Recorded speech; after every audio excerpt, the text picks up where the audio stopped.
எங்கள் கம்பெனியில் ஒரு சிஸ்டர் வந்து இன்றைக்கி வேலையில் ஜாயின் பண்ணாங்க. அந்த சிஸ்டருக்கு ஒரு கை ஃபுல்லாக இல்லை, இதோட இல்லை, இதில் தான் அப்படியே புடவை கட்டிருக்காங்க.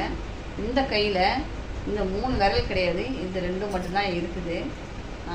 மதியம் வந்து அவங்க வந்து சாப்பிட்டாங்க. அந்த ஒரு கையில் தான் வேலைலாம் செய்கிறாங்க. மதியம் வந்து சாப்பிட்டாங்க. சாப்பிடும்போது அவங்களால எப்படி சாப்பிட்றாங்கன்னு பார்த்தேன். இந்த 2 கையாலேயே அவங்க வந்து அள்ளி நல்லா சாப்பிட்றாங்க. நான் அவங்களுக்கு கேட்டேன், சிஸ்டர் வந்து உங்களுக்கு சாப்பிட்றதுலாம் கை நல்லா வசதியாக இருக்கா அப்படின்னு சொல்லி, உங்களுக்கு இந்த மாதிரி இருக்குதுன்னு சொல்லிட்டு மனசு என்ன கஷ்டமாக இருக்கா அப்படின்னு. நான் ஏன் சிஸ்டர் வந்து மனசு கஷ்டப்படணும், நான் வந்து யூடியூப்லாம் பார்த்துருக்கேன். காலால் ஒரு மனுஷன் வந்து காலால் சாப்பிட்டான், அவனுக்கு 2 கையுமே இல்லை, காலால் சாப்பிட்டான். அவனை பார்க்கும்போது என்னை கடவுள் வந்து எவ்வளோ மேலே தான் படைச்சிருக்காரு. அதனால் வந்து நான் அதை பற்றிலாம் கவலையே பட மாட்டேன் சிஸ்டர் அப்படின்னு சொன்னாங்க. பரவாயில்ல, நல்லா தன்னம்பிக்கையோடு தான் அந்த சிஸ்டர் இருக்காங்க.